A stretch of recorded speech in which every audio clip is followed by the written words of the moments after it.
Welcome back, everyone, and if you're new here, I'm so glad you found the channel. We're on an exciting journey to reach 10k subscribers by next year, and every like, comment and subscription brings us one step closer.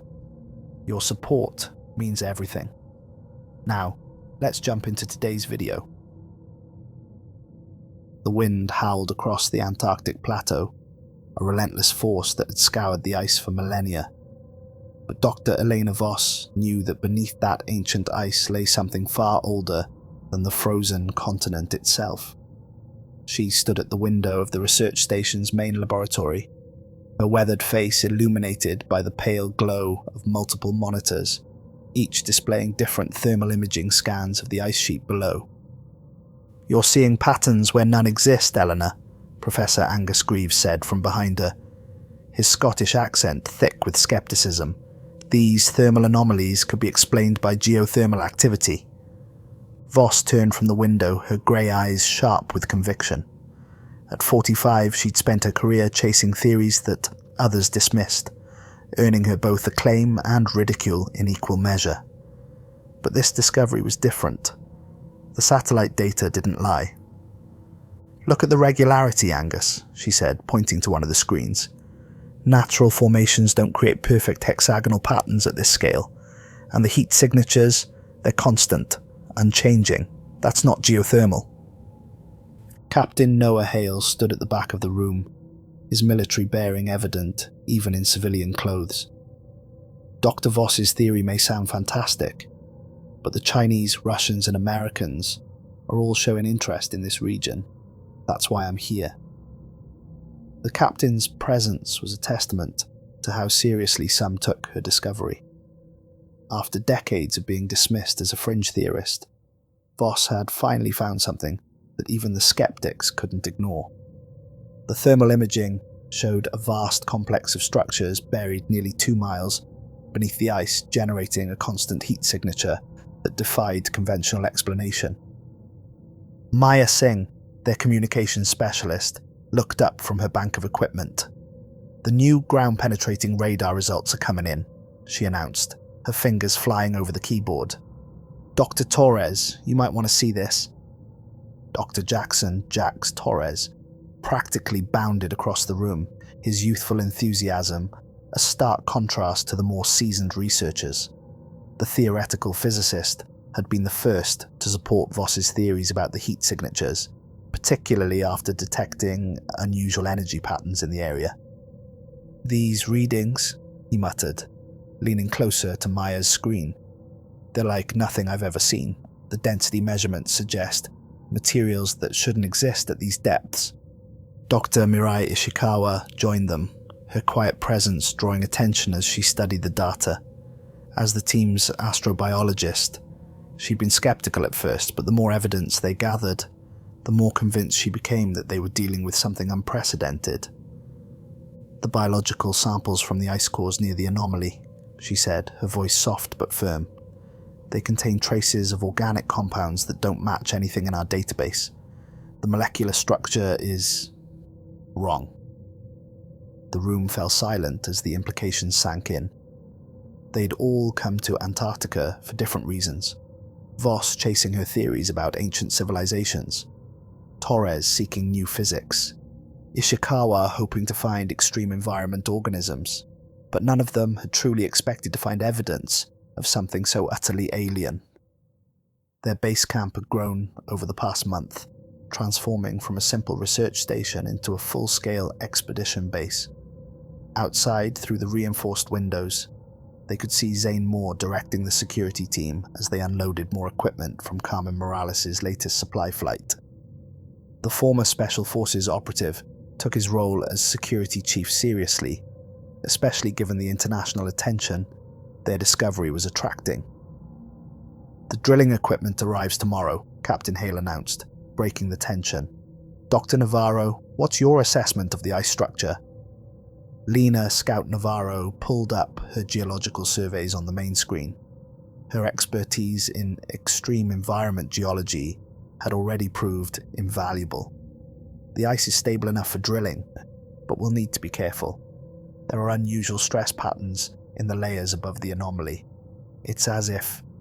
She paused, choosing her words carefully, as if something down there is affecting the ice itself. Medical supplies and emergency equipment are all stocked, Elliot Carter added from his corner of the lab.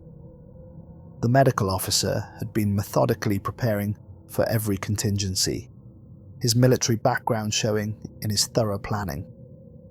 But I'm concerned about the psychological effects of long-term exposure to these conditions. Several team members have reported unusual dreams since arriving.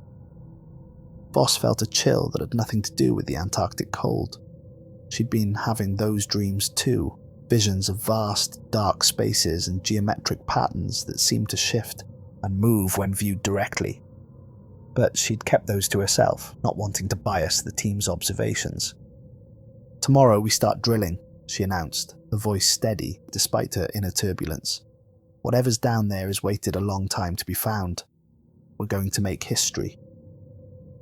As the team dispersed to their various duties, Voss remained at the window, watching the endless Antarctic night. In her pocket, her fingers traced the smooth surface of a small object she'd found in one of the ice cores. A fragment of something that looked like metal, but behaved like living tissue. She hadn't shown it to the others yet, not until she understood it better. But in her dreams, she could feel it pulse, like a beacon calling to something deep beneath the ice. The next morning brought the kind of clear, brutal cold that only Antarctica could produce. Carmen Morales guided the heavy transport plane onto the reinforced ice runway with expert precision, the massive drilling equipment secured in its cargo hold. The entire team gathered to watch the unloading, their breath forming clouds in the frigid air. "That's some serious hardware," Zane commented, his eyes scanning the perimeter even as he helped to coordinate the unloading. His military training had taught him that moments of excitement were when people got sloppy, got hurt. Maya Singh was already setting up additional communication arrays around the drilling site. "We're going to need constant monitoring once we break through," she explained to Torres, who was helping her calibrate the equipment. "If there's anything down there generating those energy signatures you detected, we need to know immediately." Professor Greaves stood apart from the others, making notes in his journal. The historian and linguist had been unusually quiet since their last analysis of the thermal imaging data, spending hours studying patterns that only he seemed to see in the heat signatures. The drilling operation would take weeks, everyone knew that, but as the sun wheeled endlessly around the Antarctic sky, never setting during the polar summer, time began to lose meaning. The constant daylight and isolation played tricks with their minds, but Dr. Voss noticed something else too, a growing sense of anticipation, as if the ice itself was waiting for something. Little did they know the thing waiting beneath the ice was waiting for them too. 3 weeks into the drilling operation, the first signs appeared that they were approaching something extraordinary. The drill cores began coming up with embedded fragments of unknown materials. Not rock, not ice, but something that seemed to absorb light in impossible ways. "The molecular structure is unlike anything I've ever seen," Dr. Ishikawa reported, bent over her microscope in the analysis lab. The fragment she was studying seemed to shift between states, sometimes appearing solid, sometimes almost liquid. It's as if it's responding to observation. Dr. Torres hovered nearby, his instruments recording unprecedented energy readings from the samples. "There's a quantum effect at play here," he muttered, more to himself than the others. "The material's electron configuration doesn't match any known element." The breakthrough came on a Thursday morning. Lena Navarro was monitoring the drill's progress when the sensors showed a sudden change. "We've hit a void," she called out, a voice crackling over the comm system. "A massive one. The readings suggest a cavern system extending for... This can't be right." Captain Hale was at the drill site within minutes, Dr. Voss close behind.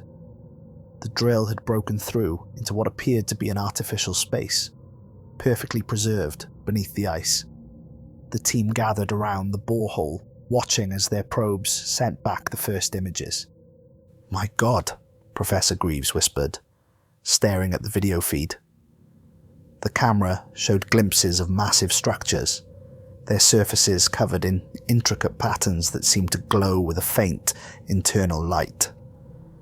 The decision to enter the void was unanimous, though not without debate over the method. Zane Moore insisted on establishing a secure access shaft first, while Maya Singh worked to extend their communication network into the cavern. The preparation took another week, during which the dreams intensified. "It's not just dreams anymore," Elliot Carter confided to Captain Hale. "People are reporting déjà vu, missing time. Whatever's down there, it's affecting us already." When they finally descended, it was Dr. Voss who led the way, accompanied by Lena Navarro, Zane Moore, and Dr. Ishikawa. The shaft opened into a vast chamber that defied belief. The ceiling rose hundreds of feet above them, supported by columns that seemed to be made of the same light-absorbing material they'd found in the cores. "The architecture," Voss breathed, her voice filled with wonder. "Look at how it flows, organic and geometric, at the same time. This wasn't built, it was grown." The air in the chamber was perfectly preserved, held in stasis by some unknown technology. As they moved deeper into the complex, their lights revealed more wonders. Walls covered in symbols that seemed to move when viewed directly, corridors that curved in ways that suggested an advanced understanding of space itself, and most incredibly, evidence of preserved organic material. "These aren't just buildings," Dr. Ishikawa announced, examining what appeared to be a terminal or control surface. "The entire complex is integrated with biological components. It's a hybrid structure, part machine, part living organism." Maya Singh's voice crackled over their comms. "We're picking up power signatures. Whatever built this place, they left their systems running." Over the next few days, they established a base camp within the alien city itself. Professor Greaves worked tirelessly to decipher the symbols, while Dr. Torres studied the technology. But it was Dr. Ishikawa who made the most disturbing discovery. "The biological components are still active," she reported during an emergency meeting. "They're not just preserved, they're in some kind of suspended animation, and they're responding to our presence." The changes were subtle at first.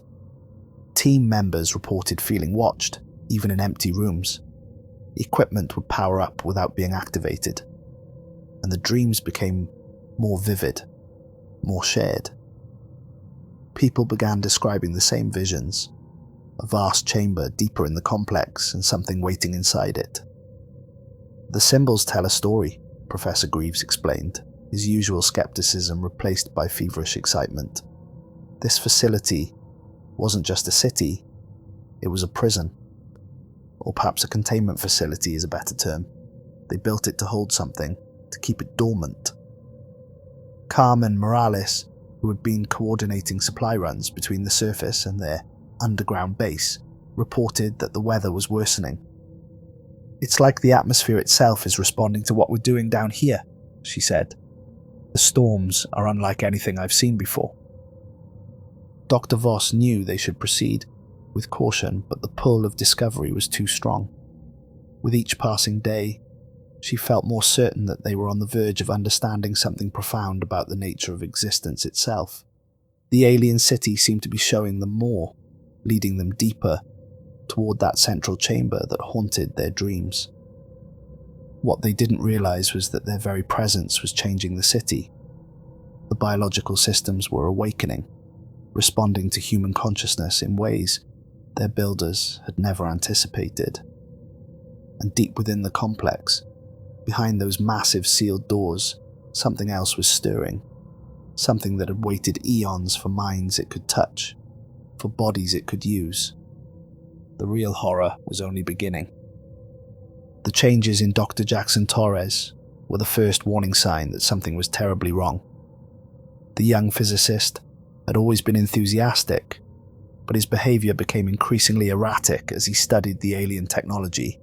They found him one morning in his makeshift lab, surrounded by dismantled equipment, scrawling equations on the walls in his own blood. "The numbers speak," he told Elliot Carter as the medic bandaged his self-inflicted wounds. "They're beautiful. They're alive. Can't you hear them singing?" Dr. Ishikawa noticed biological changes in the team members who spent the most time in the deeper sections of the city. Subtle at first, increased sensitivity to light, changes in sleep patterns, enhanced neural activity. But soon, the mutations became more pronounced. "Their DNA is being rewritten," she reported to Captain Hale, showing him microscope slides of blood samples. "The city isn't just affecting our minds, it's changing us at a cellular level." Maya Singh's communications network began picking up strange signals, patterns of energy that mimicked human brainwaves but distorted, alien. She worked tirelessly to decode them, becoming increasingly isolated in a dedicated comm center. Sometimes, she confided to Carmen Morales, during a rare break, "I think I can understand them. The signals, they're not random, they're memories, the city's memories." Professor Greaves had made a breakthrough in translating the alien script, but the knowledge seemed to be destroying him. His quarters were plastered with rubbings and photographs of the symbols, connected by strings, in patterns that only he could see. He barely slept, barely ate, consumed by his work. "They were like gods," he told Dr. Voss, his eyes fevered and distant. "They walked between stars, shaped reality itself. But they feared something so terrible they built this place to contain it." The security team, led by Zane Moore, reported increasing difficulties maintaining perimeter control. Equipment would mysteriously malfunction, doors would seal or unseal themselves, and team members would be found wandering in restricted areas with no memory of how they got there. "The city's playing with us," Zane insisted, during a security briefing. "It's learning our patterns, our weaknesses. We're not the observers here. We're the ones being observed." Lena Navarro's geological surveys revealed that the city was far larger than they'd initially believed. The complex extended for miles in every direction, but all paths seemed to lead toward a central point, the massive chamber they'd glimpsed in their shared dreams. Dr. Voss knew they were losing control of the situation, but she couldn't stop now. The pull of discovery was too strong, and something else was driving her forward. A compulsion that felt both foreign and intimately familiar. The breaking point came when they lost contact with a research team in the lower levels. Captain Hale organized a search party. Himself, Zane Moore, Dr. Ishikawa, and Lena Navarro. They found the missing team members in a previously undiscovered chamber, standing in a circle around a pillar of shifting darkness. "Don't you see it?" one of the researchers asked, their voice dreamy and distant. "The truth, the beautiful truth. We're all part of it now." Their eyes had changed. The pupils expanded until there was nothing left but darkness. When the search team tried to approach, the transformed researchers attacked with inhuman strength. Zane was forced to use lethal force, but the bodies kept moving even after they should have died. Only Dr. Ishikawa's quick thinking saved them. She noticed that the pillar was generating some kind of biological field and managed to shut it down using a reverse-engineered piece of alien tech. The transformed researchers collapsed, but the horror of what happened changed everything. "We're quarantining the lower levels," Captain Hale ordered. "No one goes down there without a full security detail." But it was too late for quarantine. The city had already sunk its hooks into them, changing them in ways they were only beginning to understand. Dr. Voss found herself standing in front of the massive sealed doors in the central chamber, with no memory of how she got there. The doors seemed to pulse with an inner light, and she could feel something vast and ancient stirring behind them. Maya Singh's voice crackled over the comm system, thick with fear. "The signals. They're not memories, they're instructions. The city isn't just a prison, it's an incubator. And we're helping it give birth to something." In the medical bay, Elliot Carter watched in horror as tissue samples from the transformed researchers continued to mutate, forming complex structures that seemed to reach out toward each other, trying to combine into something new, something horrible. and deep beneath them all, the entity behind the doors began to wake. The massive doors opened with a sound like a dying star. No one remembered exactly how it happened. Maya Singh's surveillance footage showed Dr. Voss approaching the doors alone, her hands raised as if in supplication. There was a flash of light that overwhelmed the cameras, and when the image cleared, the ancient barriers had parted. The chamber beyond defied comprehension. It stretched upward into darkness, its walls lined with what appeared to be massive organs, pulsing with bioluminescent light. Tendrils of living metal extended from every surface, all converging on the central horror, a colossal cocoon of shifting matter, neither fully organic nor entirely mechanical. "It's beautiful," Dr. Torres whispered, his eyes wide and unblinking. The physicist had escaped his restraints and followed Dr. Voss into the chamber. Blood trickled from his nose and ears, but he didn't seem to notice. "Can't you see? It's the answer to everything, the bridge between organic and inorganic, between matter and consciousness itself." Dr. Ishikawa's instruments went haywire in the chamber. The biological readings made no sense. The entity in the cocoon appeared to exist in multiple states simultaneously, its DNA constantly rewriting itself in patterns that extended beyond 3 dimensions.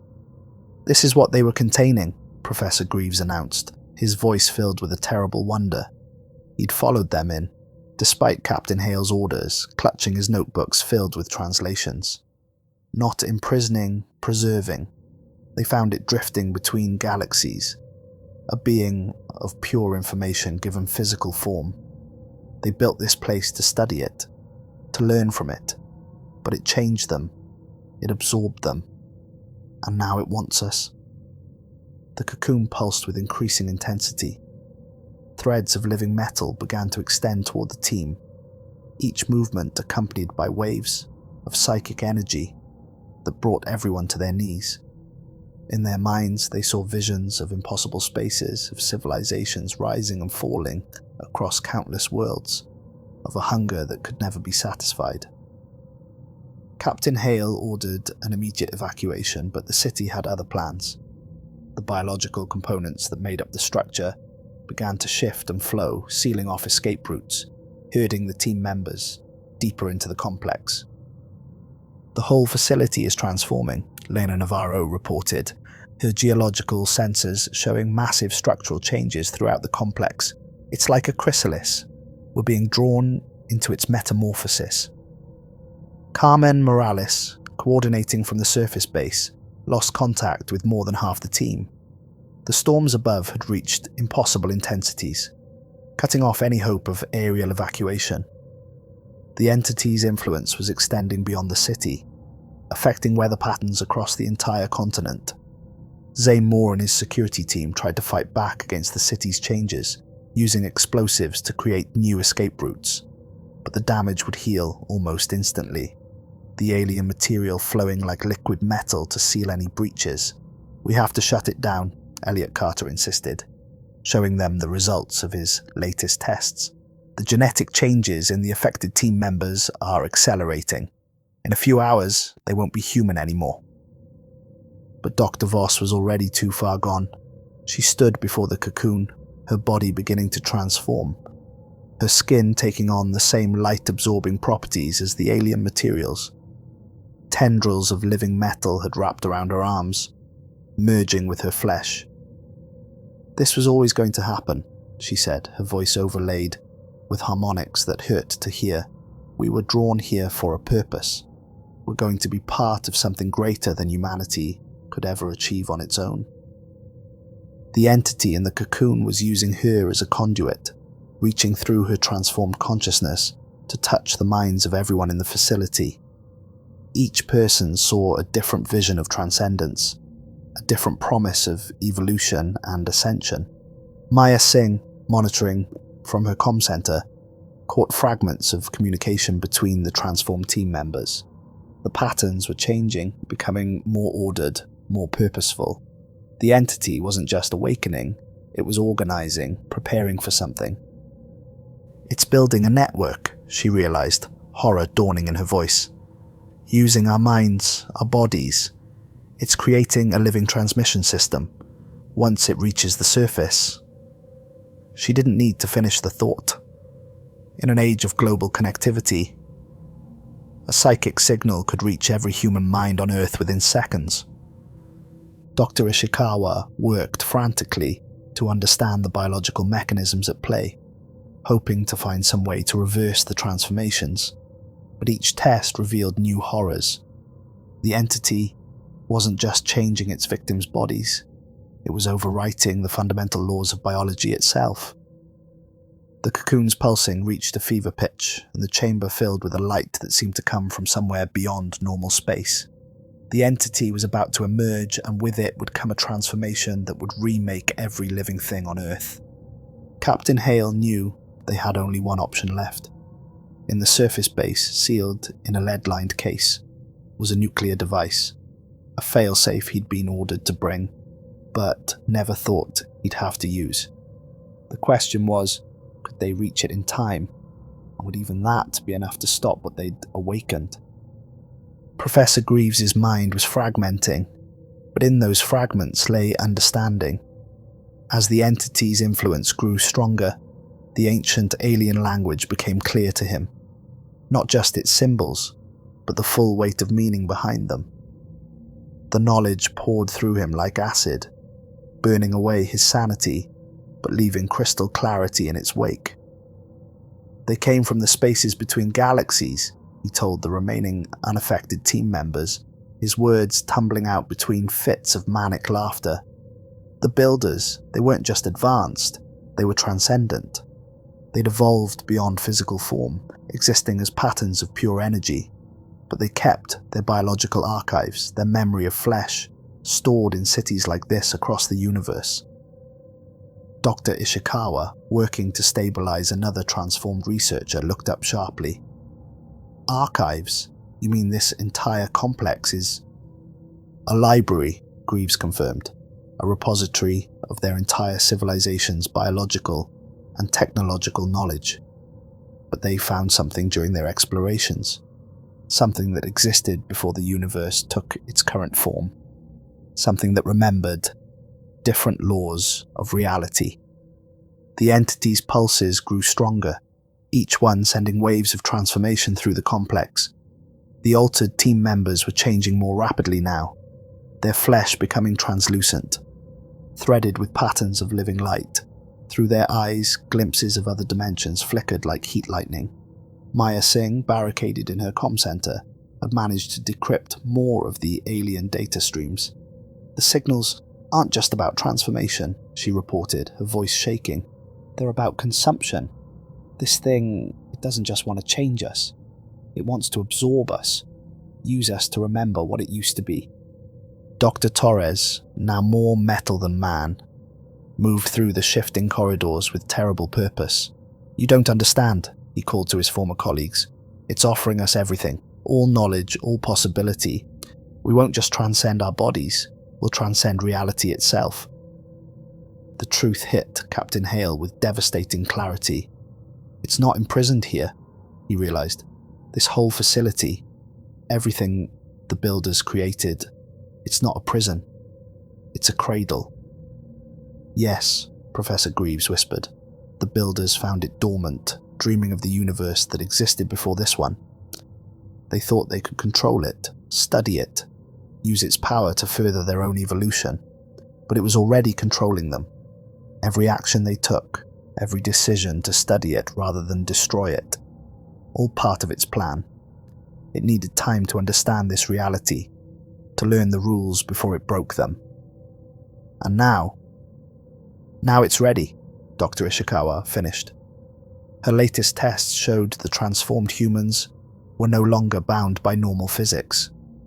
Their cellular structure existed in quantum superposition, simultaneously material and energy, past and future. The entity's consciousness pressed against their minds with increasing force. Through its thoughts, they saw the truth of its origins, a being from the previous iteration of the universe, when reality operated on fundamentally different principles. It had survived the cosmic reset by going dormant, dreaming through the eons until it found minds it could use to rebuild itself. The builders had been its first attempt, but their transcendent nature made them imperfect vessels. It needed beings still bound to physical form, but capable of understanding beyond it. It needed humanity's unique combination of physical evolution and technological advancement. Dr. Voss appeared in the doorway, a transformation nearly complete. Her body rippled with cascading patterns of light and shadow, and when she spoke, her voice echoed from multiple throats. The builders thought they were gods, but they were just an evolutionary dead end.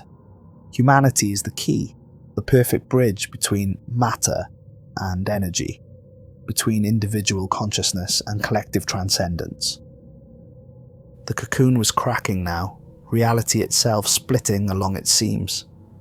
Through the fissures, they caught glimpses of what waited on the other side, spaces that hurt to perceive, geometries that bled into thought, colours that existed in dimensions of pain. If that thing fully awakens, Captain Hale said, if it succeeds in remembering what it used to be, then it remakes everything, Professor Greaves laughed. The universe as we know it is just a temporary state, a cosmic indrawn breath. When it exhales, the nuclear option seemed pitifully inadequate now. How could you fight something that existed before the laws of physics were written? How could you stop a being that had survived the death and rebirth of reality itself? But Lena Navarro, who had spent her career reading the secret histories, written in stone and ice, saw something in the facility's structure that others had missed. The builders hadn't been completely controlled. Some part of them had understood what was happening, had built in a failsafe more subtle than mere physical destruction. The city's not just a cradle, she said, pulling up her geological surveys. It's a tuning fork, and if we can make it resonate at the right frequency. Deep in the alien complex, surrounded by the sounds of reality unraveling, the remaining team members prepared to make their last stand. They had one chance to stop the entity before its awakening was complete, before it remade the universe in the image of what came before. The question was, how many of them were still human enough to want to stop it? The city was transforming more rapidly now, its corridors writhing like living arteries. The walls pulsed with bioluminescent patterns that seemed to draw energy from the transformed humans who moved through them. Captain Hale led the remaining team members through this shifting maze, following Lena Navarro's guidance. The builders used the planet's magnetic field, Lena explained, consulting her tablet's readings. The entire facility is aligned with Earth's geomagnetic poles. It's not just for containment, it's an amplification system. Maya Singh's voice crackled over their remaining comm units, distorted by increasing interference. The entity's broadcast is getting stronger. Global communications are being affected. We're seeing similar patterns appearing in internet traffic, cell networks, even power grids. It's spreading its influence through our own technology.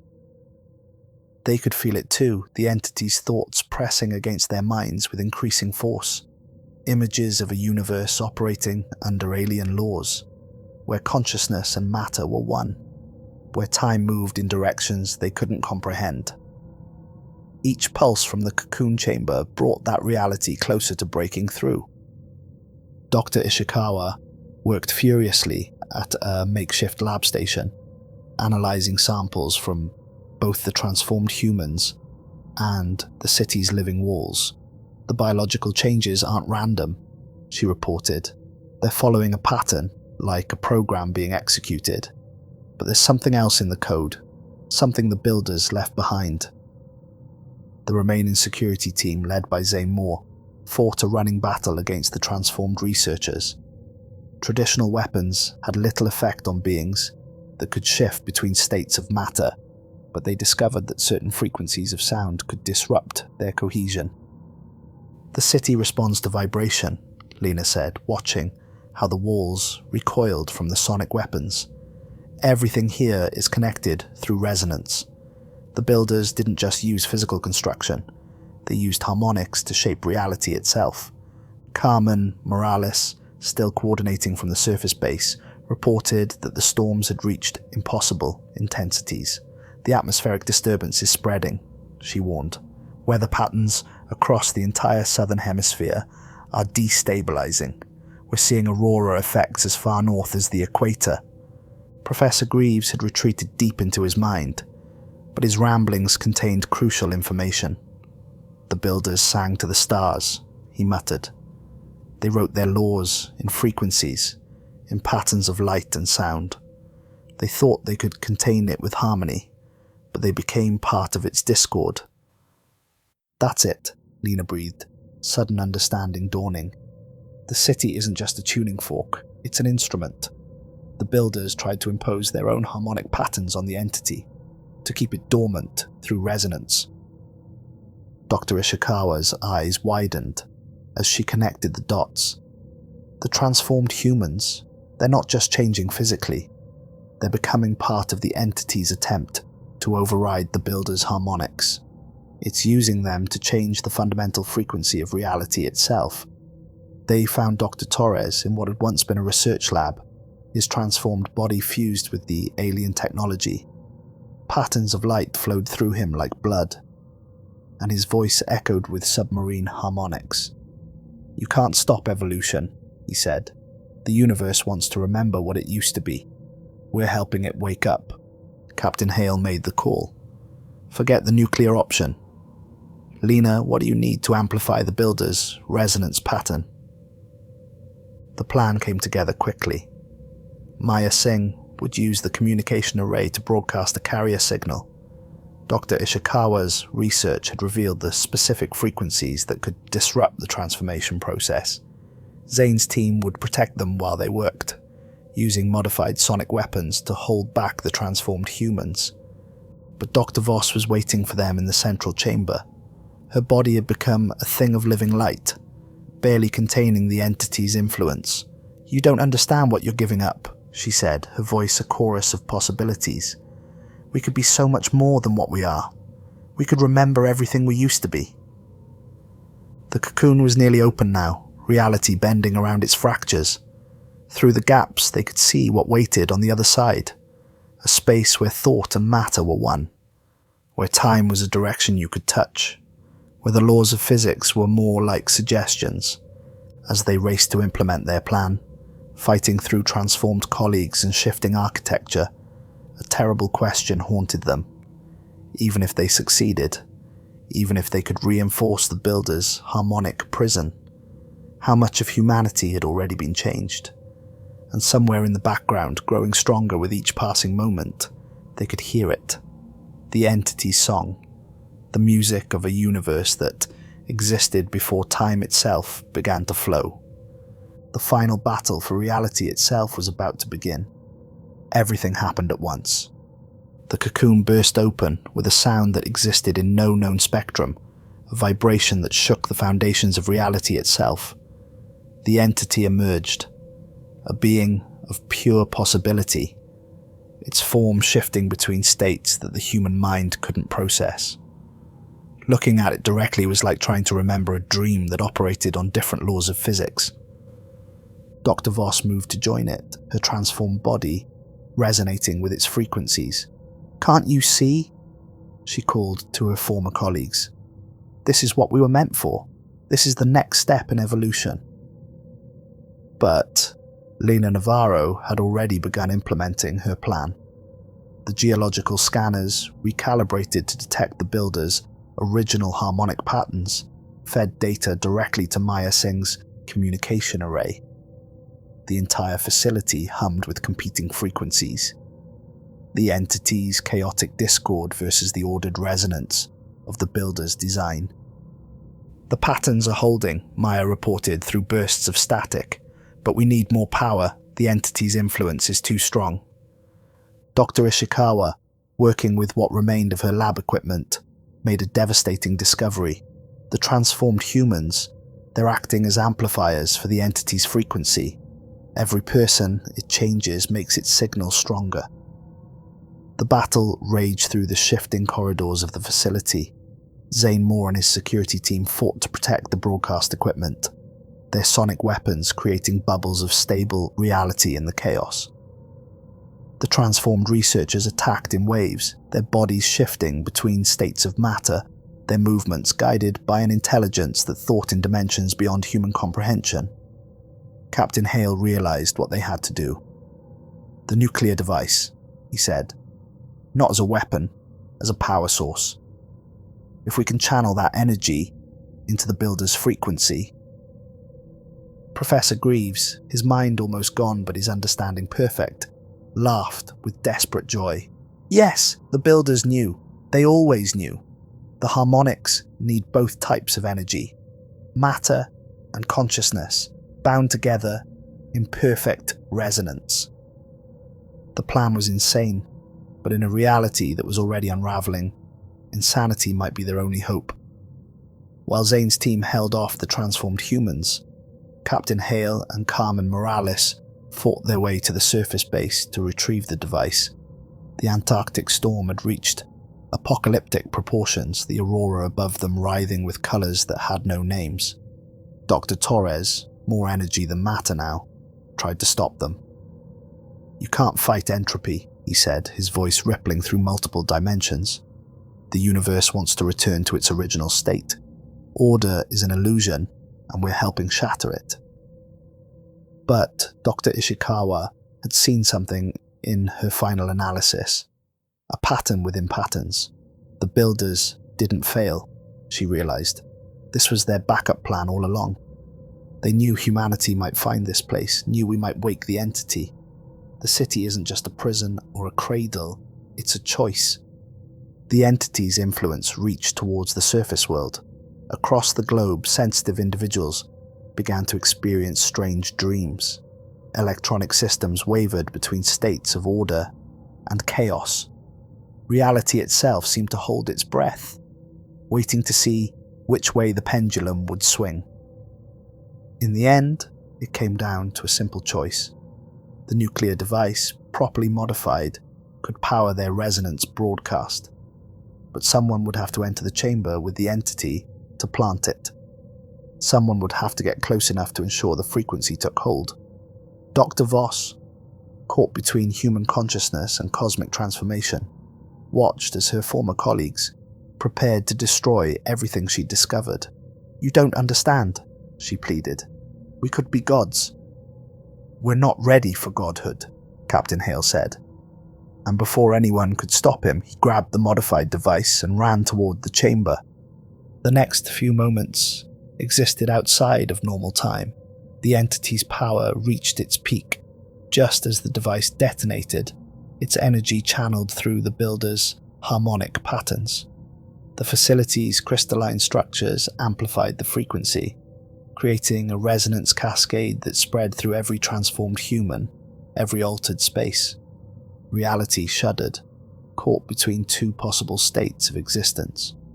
For a moment, everyone in the facility glimpsed what waited on the other side. A universe of pure consciousness, where thought and matter were one, where time flowed in all directions at once. It was beautiful, terrifying, and utterly alien. Then the builder's frequency took hold. The entity was forced back into dormancy, but not before its influence had changed everything it touched. The transformed humans, those who survived, returned to something close to normal, but they would never be quite the same. The facility itself, its purpose fulfilled, began to fold in on itself, sealing away its secrets once more. In the aftermath, as governments scrambled to explain the global phenomena and suppress the truth, the survivors went their separate ways. But they were marked by what they'd experienced, changed in ways that went beyond physical transformation. Maya Singh occasionally picks up strange frequencies in her communications work, patterns that remind her of the entity's song. Dr. Ishikawa's research into human evolution has taken some unusual turns, guided by what she learned about transformation. Lena Navarro's geological studies reveal harmonics in the Earth's crust that she hadn't noticed before. Professor Grieve sits in a private care facility, writing equations that shouldn't make sense but somehow do. And somewhere in the depths of Antarctica, in a city that no longer appears on any satellite scan, something dreams of a universe that once was and might be again.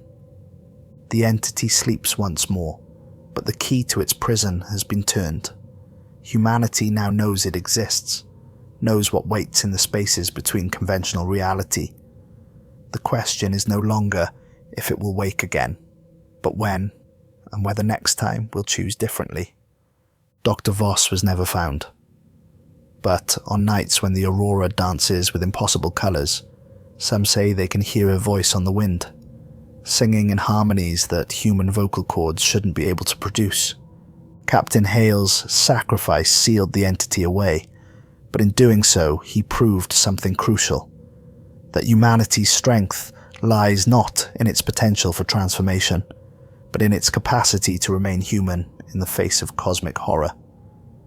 We may not be ready for godhood, but our humanity, with all its flaws and limitations, might be exactly what the universe needs. The world moves on, but under the ice, the city waits. And in the dreams of the survivors, in the static between radio stations, in the patterns of light and shadow that dance at the edge of perception, the entity's song plays on. A reminder that some boundaries weren't meant to be crossed, some knowledge wasn't meant to be remembered, at least not yet.